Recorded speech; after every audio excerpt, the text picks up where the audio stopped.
అర్థమా నిజమేనా?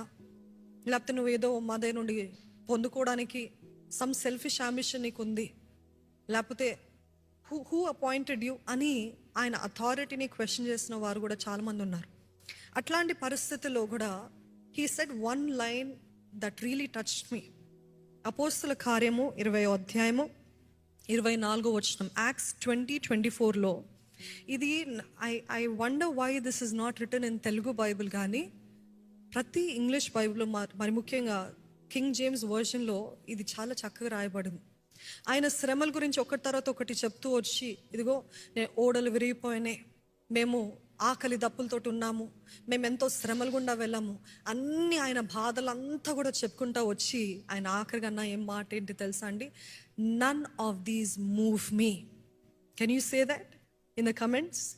నన్ of these move me. Be careful what you're saying as well. Can you say ఇవన్నీ కూడా నన్ను కదిలింపవు, ఇవన్నీ కూడా నన్ను బెదిరించవు. నిజంగా అటువంటి స్థాయికి ఆయన ఎదిగాడు. The level of suffering, the level of spiritual warfare, అంటే ఆయన ర్యాంకింగ్, స్పిరిచువల్ ర్యాంకింగ్ ఎంత ఎత్తుకు ఎదిగాడంటే, ఎంత భయంకరంగా శ్రమ పడినప్పటికీ ఆయన ఒకటే అన్న మాట ఏంటిదంటే, నన్ ఆఫ్ దిస్ మూవ్స్ మీ. నన్ను ఏది బెదిరించదు, నన్ను ఏది కూడా భయపెట్టదు, ఎందుకంటే నాకు నా దేవుడు ఉన్నాడనే ఆ ధైర్యం ఆయనకి. దేవుడు మన జీవితంలో శ్రమల్ని అనుమతిస్తున్నాడు. There are two kinds of afflictions. One affliction from God, one affliction from the enemy. Afflictions from God is to test, is to refine, is to take us to another level. Afflictions from Satan also దేవుడు అనుమతిస్తాడు. దేవుడు అనుమతి లేకుండా అపవాది మనల్ని దాడి చేయలేడు. లేకపోతే కొన్నిసార్లు మన అజ్ఞానం బట్టి, మన పాపం బట్టి మనము కొని తెచ్చుకున్న పరిణామాలు కూడా మనం అనుభవిస్తుంటాం.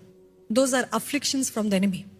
కానీ afflictions from God is always for our good. Can you say amen? నిజంగా దేవుడు అనుమతించే ఈ శ్రమలు ఇది మన మేలుకే. తో మాట్లాడుతున్న దేవా, మాట్లాడిన దేవా నీకు వందనాలు ప్రభా.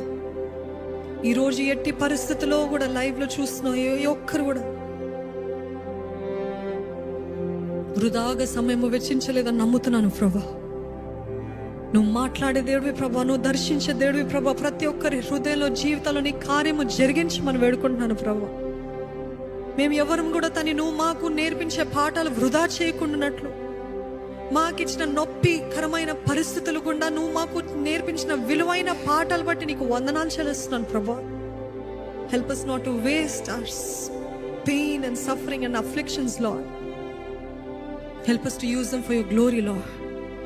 ఎవరెవరైతే చూస్తున్నారో ఇప్పుడే నీ ఆత్మ ద్వారా బలపరచమని వేడుకుంటున్నానయ్యా. బలపరచు ప్రభా, పరిశుద్ధాత్మ దేవ.